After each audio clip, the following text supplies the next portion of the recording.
Amém. Quero saudar os amados irmãos com a graça e a paz de nosso Senhor e Salvador Jesus Cristo. A alegria voltou. É o tema da mensagem de hoje. Aqueles que estão acompanhando diariamente as devocionais, viu que a mensagem de hoje tem como tema: a alegria voltou. E que bom, graças a Deus por isso. Como o pastor Gesiel trouxe aqui no início, nós estamos finalizando essa série de mensagens sobre a oração dos pais em relação aos filhos. E nós vimos durante todo esse mês de maio, e hoje também é o fechamento do mês da família, nós vimos muitas mulheres, muitas mães chegando até os pés de Jesus Cristo, fazendo a sua oração, a sua petição, e o Senhor Jesus atendendo a cada uma delas com muito amor. Mas o texto que nós vamos tratar hoje também trata de um encontro entre uma mãe que está totalmente devastada pela morte do seu filho, que está totalmente triste pela morte do seu filho único com Jesus Cristo. Então eu peço que a amada igreja abra sua Bíblia no Evangelho de Lucas, no capítulo 7, que nós vamos ver juntos esse texto que fala sobre a ressurreição do filho da viúva de Naim. Lucas capítulo 7, eu estou aqui com a Almeida Revista Atualizada. Lucas capítulo 7, e a gente vai ler apenas dos versículos de 11. Vamos até o versículo 17. Esse texto é um texto maravilhoso da parte de Deus e que nos traz ricas lições. Porque Deus, Ele tem um propósito, e o propósito dele é restaurar a família. Por isso o título: A Alegria Voltou. Lucas capítulo 7, a partir do versículo 11, diz assim a palavra do Senhor. Acompanhe na sua Bíblia. Em dia subsequente, dirigia-se Jesus a uma cidade chamada Naim, e ia com ele os seus discípulos e numerosa multidão. Como se aproximasse da porta da cidade, eis que saía o enterro do filho único de uma viúva, e grande multidão da cidade ia com ela. Vendo-a, o Senhor se compadeceu dela e lhe disse: mulher, não chores. Chegando-se, tocou o esquife, e parando os que conduzia, disse: jovem, eu te mando, levanta-te. Glórias a Deus. Versículo 15 diz: sentou-se o que estivera morto e passou a falar. E Jesus restituiu a sua mãe. Todos ficaram possuídos de temor e glorificavam a Deus, dizendo: grande profeta se levantou entre nós, e Deus visitou o seu povo. Esta notícia a respeito dele divulgou-se por toda a Judeia e por toda circunvizinhança. Amém? Que palavra maravilhosa, que texto maravilhoso. A alegria voltou. Esse texto, meus queridos irmãos, ele fala de alguns encontros. Como já dissemos aí, que o encontro de Jesus com uma mãe que estava devastada. Mas esse texto também fala de um encontro de dois grupos, de duas multidões. Percebeu na leitura? Uma multidão estava com Jesus, e essa multidão era a caravana da vida, estava levando a vida. E a outra multidão era a caravana da morte, estava levando a tristeza. Se você se aprofundar um pouco mais no texto, você vai observar que houve também um outro encontro, o encontro de dois filhos únicos, percebeu? De um lado nós temos Jesus, filho unigênito de Deus, destinado a morrer. E do outro lado, nós temos o filho da viúva de Naim, destinado a viver. É o encontro de dois filhos únicos. E se a gente se aproximar e se aprofundar um pouco mais no texto, você vai perceber que tem outro encontro aqui, o encontro de dois inimigos: Jesus e a morte, o último inimigo a ser vencido. Meus amados, essa passagem aqui, ela nos traz grandes lições. A primeira delas é que Jesus, ele, independente das circunstâncias, ele enxerga a nossa dor. Ele nos vê, ele nos conhece. O segundo ponto que nós vamos compreender aqui é que a única esperança é Jesus, independente de qual seja o problema. Jesus, ele venceu a morte, e qualquer coisa, para ele nada, absolutamente nada é impossível. Nossas esperanças estão em Cristo Jesus. Esse é o objetivo da mensagem. Se não, vejamos aí no versículo 11. Porque o versículo 11, ele diz assim: em dia subsequente, observou aí? Em dia subsequente, dirigia-se Jesus a uma cidade chamada Naim. Até aqui. Esse texto, essa expressão, em dia subsequente, algumas Bíblias diz no dia seguinte. Não sei se sua versão diz assim, está correto.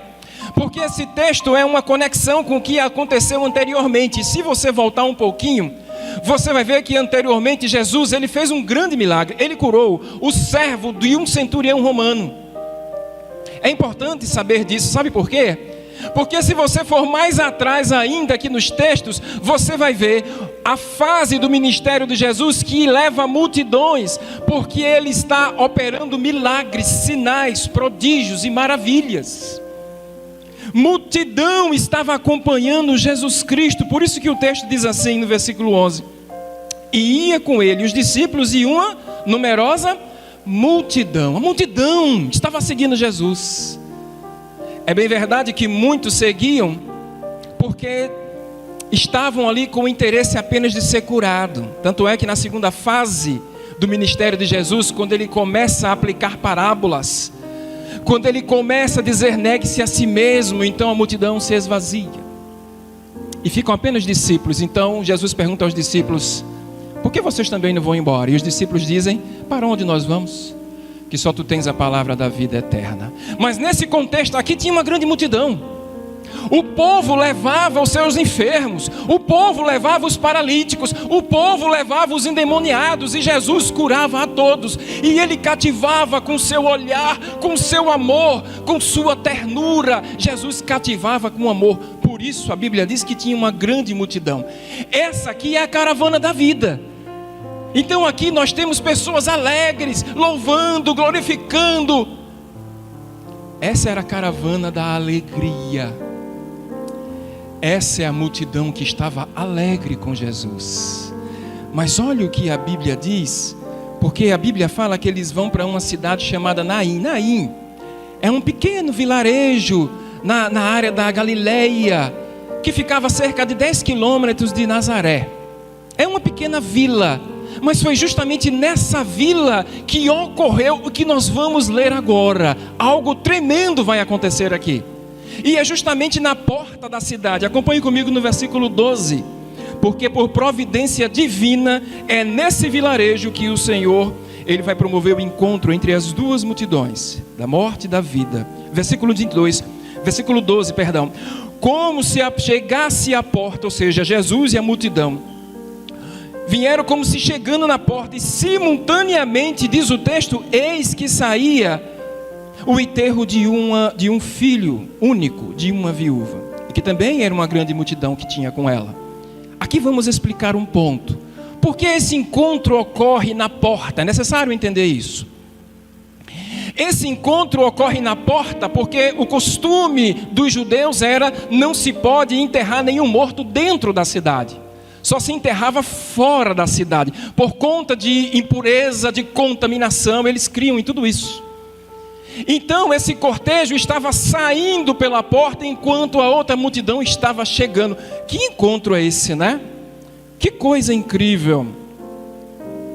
A multidão que carregava alegria e a multidão que carregava a tristeza. Então há o encontro dessas duas multidões.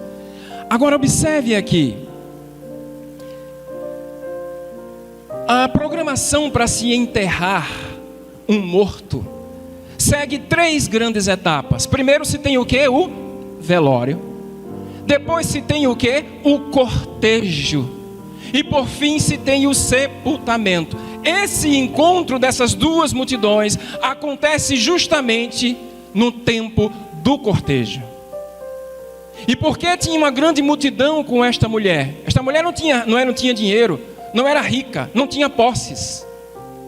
A multidão estava com ela porque, se você parar para observar, várias pessoas a estavam seguindo, justamente porque esta mulher, ela passava por uma grande tragédia. Você observou aí?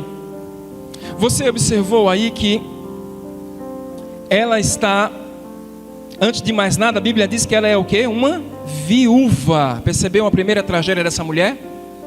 A gente só pensa no filho que está morto, né? Mas essa mulher era viúva, a família dela estava destruída. Ela tinha perdido já o seu marido. O segundo grande problema da tragédia é que a Bíblia diz que ela estava enterrando o seu filho. E ninguém sabe a dor da perda de um filho, só quem passa por isso é que sabe. E ela estava enterrando o seu filho. Mas vamos para o ponto culminante da tragédia. Não era qualquer filho, era o filho único dela. É o ponto culminante da tragédia. Enquanto essa mulher, ela cruzava a cidade depois do velório, e todos viam esse cortejo, sabia que aquela mulher era uma viúva, sabia que ela estava enterrando seu único filho.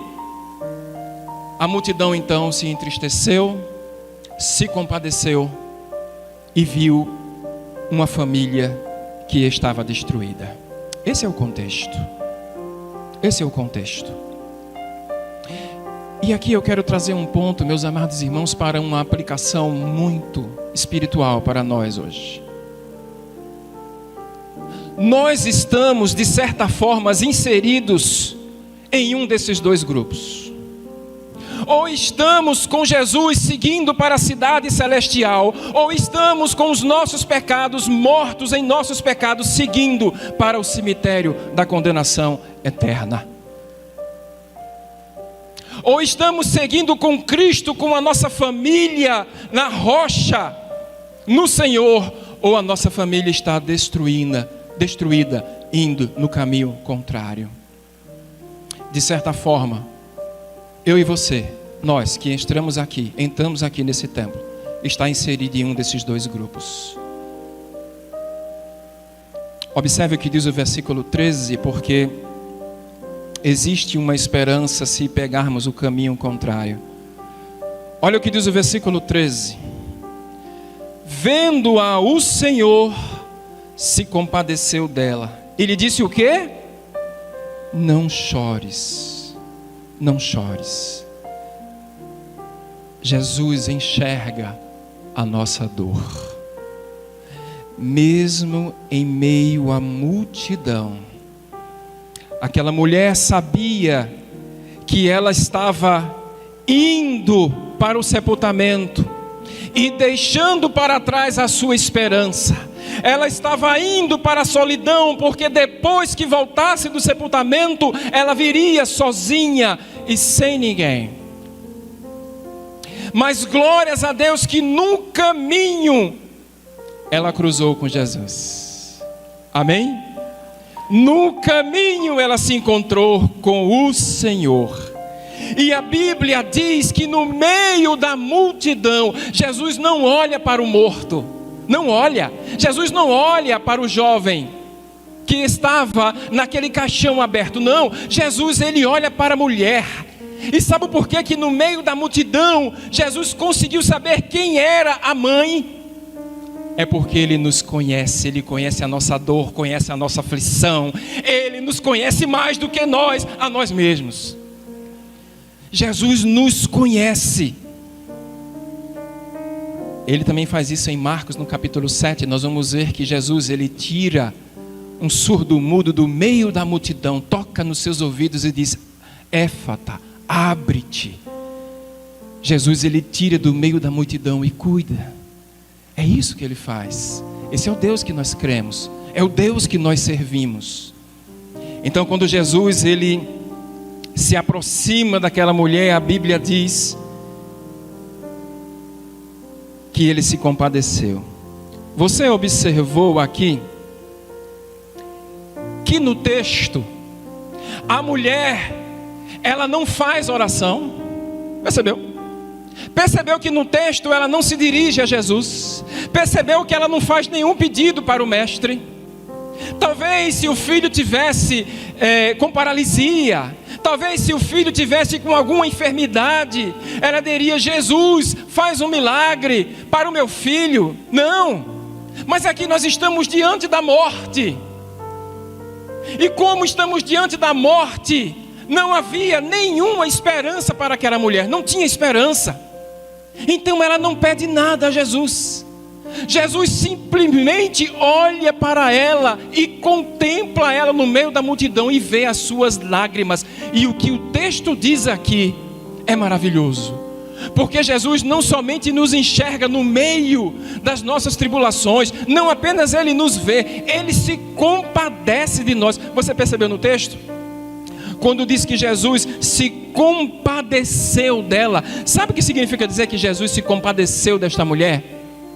Se a gente for estudar o texto original, este sentido aqui é o sentido de que Jesus, ele não somente ele se compadece vendo o que está acontecendo com ela, mas ele sente o que está acontecendo com ela. Você prestou atenção aqui? Jesus, ele sente a dor dela. É como se a dor daquela mulher estivesse nele, ele sentiu isso. É como se o coração daquela mulher, a partir daquele momento, estivesse batendo no peito de Jesus. É como que as lágrimas que estão rolando no rosto dela também estão rolando no rosto de Jesus. Porque Jesus, ele não somente nos vê, ele sente o que nós estamos sentindo. Isso é muito profundo. É como se ele tivesse sentido nas suas entranhas. Ele se compadeceu por ela. Isso é muito forte, meus irmãos. Sabe aquela frase que a gente diz e é verdade?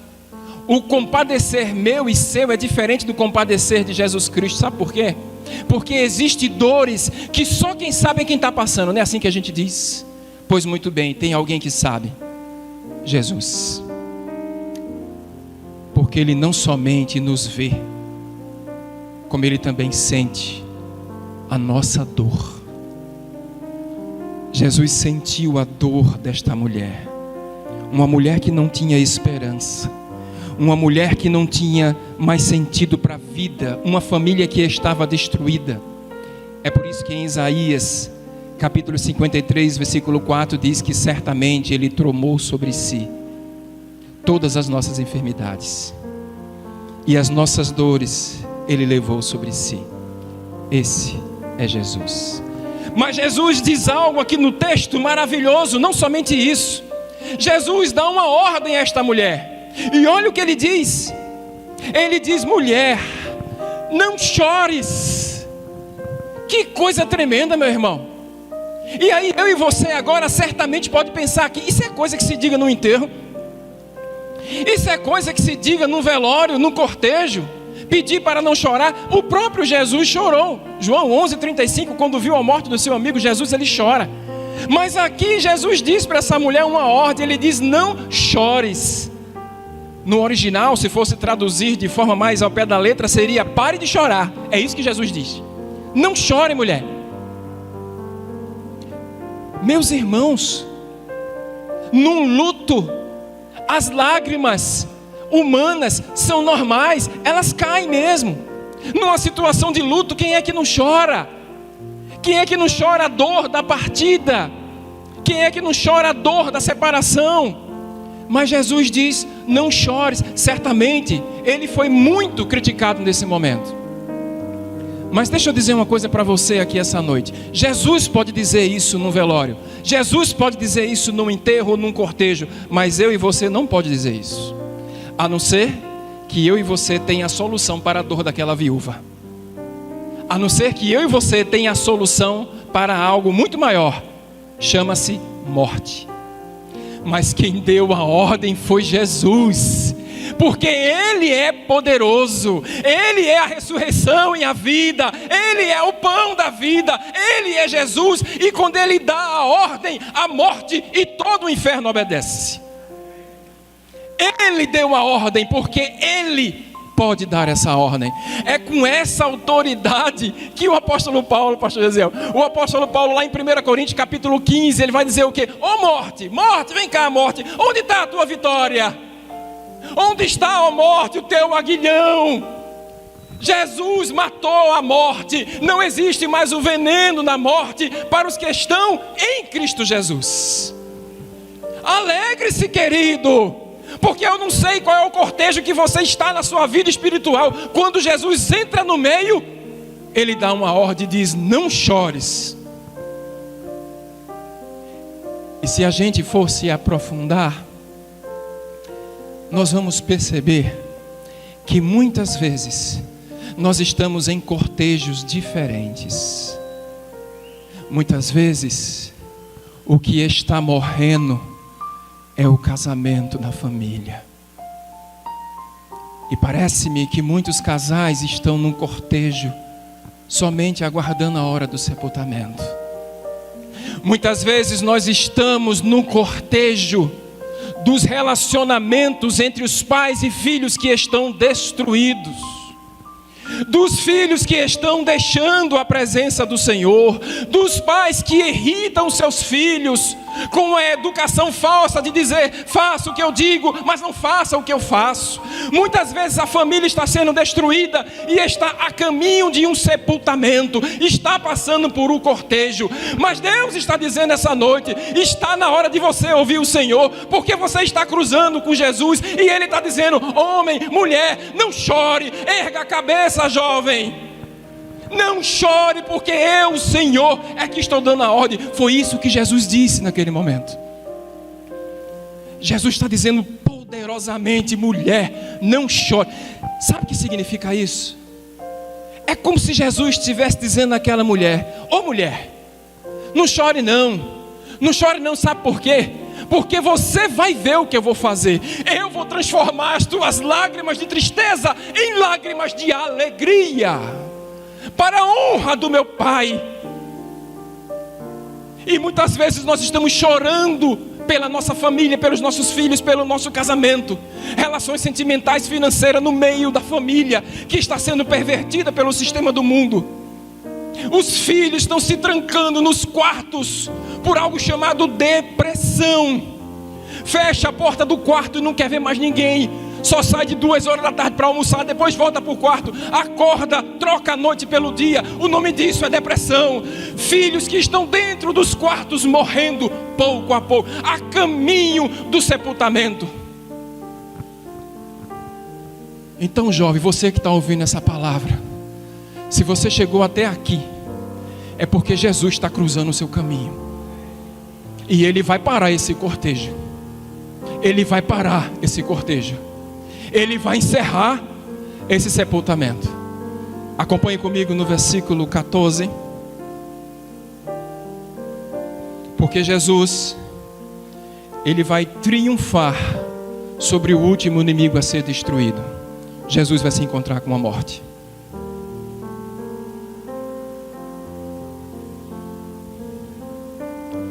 Versículo 14, amados. É tremendo essa passagem. Depois que Jesus, Ele olha para a mulher, depois que Ele dá a ordem dizendo: não chores, depois que Ele vê a mulher na multidão, então Ele tira os olhos da mulher.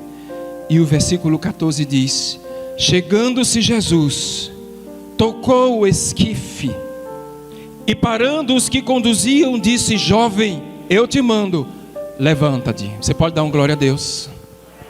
Jovem, levanta-te. Mulher, pare de chorar. Olha os problemas sendo sanados, olha os problemas sendo estancados por Jesus. Só Ele pode dizer isso, só Ele pode dar essa ordem. A Bíblia diz que Jesus toca no esquife. E o que é esquife? Esquife é como se fosse uma maca. Era assim que se levava um morto, numa maca, um caixão aberto. Quando Jesus toca no esquife, certamente muitos estavam ali para criticar, não é? Então muitos criticaram o Senhor. Números capítulo 19, não se pode tocar num morto. Jesus era um nazireu, não se pode tocar no morto, nem nada, nenhum objeto que o morto esteja. Não se podia tocar no esquife. Mas Jesus, minha irmã Holanda, pensa que ele quis saber de crítica. Jesus não está preocupado com crítica, Jesus está preocupado comigo, com você, com a sua dor e com a minha dor. Então ele toca, e não somente ele toca, se preocupando com isso, mas ele toca com outro objetivo, para parar. Observando no texto, quando Jesus ele toca no esquife, então tudo para, o cortejo para. Meus irmãos, aqui a gente tem que entender o seguinte. Parecia uma cena, não é? Você pode se transportar para lá, se transporta para lá. A multidão estava alegre, feliz, a outra triste, carregando a morte. E o que é que nós em vida fazemos? Respeitamos a morte, não é assim? A morte ela é respeitada, por muitos venerada. A morte, quando veio chegando, certamente todo mundo que estava alegre vindo com Jesus, louvando, engrandecendo, silenciou Jonas. A morte chegou, e contra ela ninguém pode nada. O grupo então abriu passagem, um para um lado, outro para o outro, para a morte passar. Mas quando a morte passou, um ficou de pé, Jesus. E ele toca no esquife e para. Olha que poderoso, para, que coisa linda essa passagem. Jesus diz para, ele para o enterro. Entre o cortejo e o sepultamento, o autor da vida estava lá. E ele parou o esquife, ele disse para. Você consegue ouvir a voz de Jesus dizendo para você não chores? Você consegue ouvir a voz de Jesus dizendo para você para, chega, agora meu servo, é comigo, tenha fé somente.